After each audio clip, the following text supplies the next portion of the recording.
मंगलनाम राम राम मंगलनाम राम मंगलनाम राम राम मंगलनाम राम राम मंगलनाम राम राम मंगलनाम राम राम मंगलनाम राम राम मंगलनाम राम राम मंगलनाम राम राम मंगलनाम राम राम मंगलनाम राम राम मंगलनाम राम राम मंगलनाम राम राम मंगलनाम राम राम मंगलनाम मंगलनाम मंगलनाम मंगलनाम मंगलनाम राम राम राम राम राम राम राम राम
शरणम का उद्घाटन दिवस है। 48 वर्ष हो गए हैं इस राम शरण को बने हुए। आप सबको असंख्य बार बधाई देता हूं। आज बैसाखी का शुभ पर्व भी है। पंजाब, हरियाणा, संभवतः कुछ अन्य स्थानों पर यह पर्व बहुत धूमधाम से मनाया जाता है। तैयारियां बहुत पहले शुरू हो जाती हैं। आज भी खूब मनाया जा रहा होगा। लख लख बार आपको बधाई आज इसके मांगलिक दिवस पर। कल साधक शुरू आप जी से उस महिला की चर्चा की थी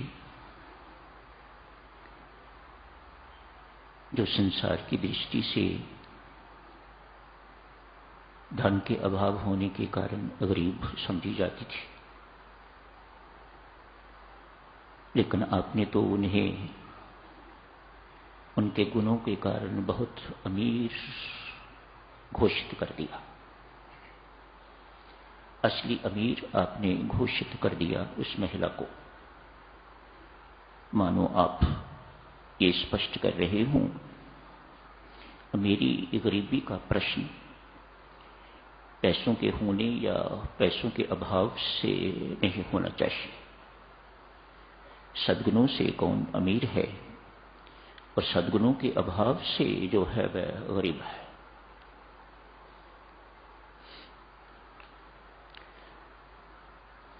सद्गुण अर्जित करने चाहिए और फिर सद्गुरु से प्रेरित सत्कर्म होते हैं।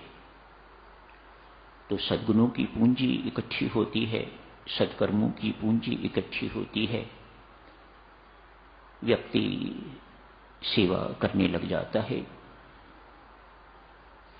निष्काम भाव से सेवा करने लग जाता है, तो वह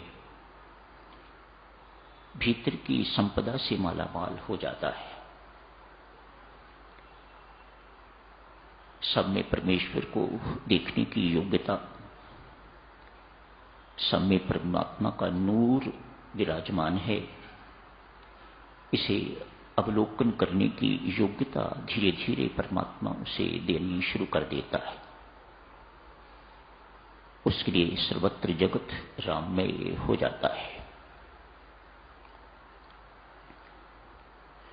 अपना अपना मेरा मैं, ये तो सब संसारी शब्द है। अपने पुत्र का पालन पोषण तो हर कोई करता है, अपने पुत्र के पुत्र का भी, पुत्री के पुत्र का भी। ये तो सब संसारी बातें हैं, मत समझिए। इनके प्रति अपना कर्तव्य निभा के तो आप सेवा कर रहे हैं, ये सत्य नहीं है। शास्त्र इसकी अनुमति नहीं देता। हां, आपने इनसे अपनत्व निकाल दिया है, आप इन्हें परमात्मा के समझ के तो इनकी कर्तव्य पालन कर रहे हो, तो सेवा मानी जा सकती है।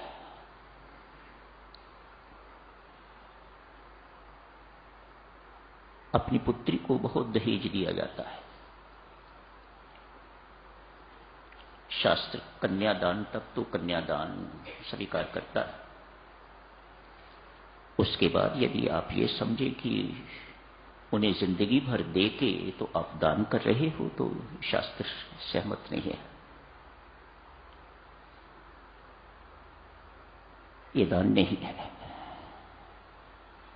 लोग प्रायः जिंदगी भर पुत्रियों को, जमाइयों को देते रहते हैं।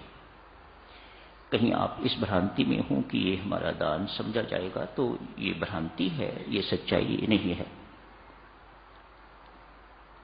अक्सर लोग कहते हैं एक ही पुत्री रह गई है या एक पुत्र रह गया है, ये सेटल हो जाए तो हम भी सेटल हो जाएं। क्या साधक जनों, आप लोगों का अनुभव ऐसा कहता है कि कभी आप सेटल महसूस करते हो? सेटल करते करते जिंदगी भर लोगों को, औरों को सेटल करते करते स्वयं आदमी अनसेटल हो जाता है, अनसेटल्ड रहता है। ऐसे परिवार हैं यहां पर। 15 साल में शायद ही कहीं घर से बाहर खाना खाने के लिए गए हों। कम से कम मेरे से तो बात नहीं करी कि हम कल खाना बाहर खा के आए थे। लेकिन पुत्री का विवाह होता है, जमाई आना शुरू कर देता है, यदि आसपास ही हो तो हर 15 दिन के बाद आज खाना बाहर। क्या किसी की जिम्मेदारियां खत्म होती हैं? ऐसे हुआ कि बहुत बड़ा दिन है आज, कुछ भ्रांतियां हमारे मन में हों तो आज निकलनी चाहिए। ये भ्रम है, बढ़ना तो सच्चाई की ओर है, सत्य की ओर बढ़िएगा, इन भ्रांतियों को छोड़िएगा।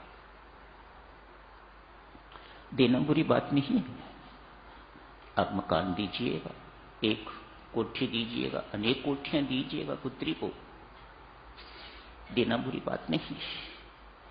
लेकिन दान तो किसी जरूरतमंद को देने को कहा जाता है। शास्त्र इस देने को, मेरी माताओं सज्जनों, बड़ा गंदा शब्द प्रयोग करता है, तो मोह है। ये तो मोहग्रस्त होके तो दे रहे हैं। काले धन से दिया हुआ दान भी काला धन, काली बुद्धि, बड़ा आपस में संबंध है। देख लेना, परख लेना कभी। काला धन जैसे ही आना शुरू होता है तो अपनी बुद्धि को कालख लगनी शुरू हो जाती है, काली हो जाती है। कर्म भी फिर बुद्धि के अनुसार, निर्णय भी फिर उसी काली बुद्धि के अनुसार। मानो अच्छी तो नहीं, कालख जो लग गई, धुंधली जो हो गई बुद्धि, तो फिर उसके निर्णय सही नहीं होते। निर्णय सही हो तो फिर आदमी सोचता है बहुत दे लिया, अब किसी जरूरतमंद को दे के तो उनकी सेवा करनी चाहिए। लेकिन ये बुद्धि, काली बुद्धि सोचने नहीं देती। नहीं, पुत्री है, इसका हक बनता है, इत्यादि इत्यादि अनेक सारी बातें आदमी सोच के तो इसी भ्रम में जिंदगी व्यतीत कर देता है। आज के इस मांगलिक दिवस पर साधुजनों अति शुभकामनाएं, मंगल कामनाएं। खूब भजन पाठ कीजिएगा। उद्घाटन दिवस भी है, वैसाखी भी है, सो दोनों पुण्य पर्व पर पुनः लख लख बार बधाई आप सबको, शुभकामनाएं, मंगल कामनाएं।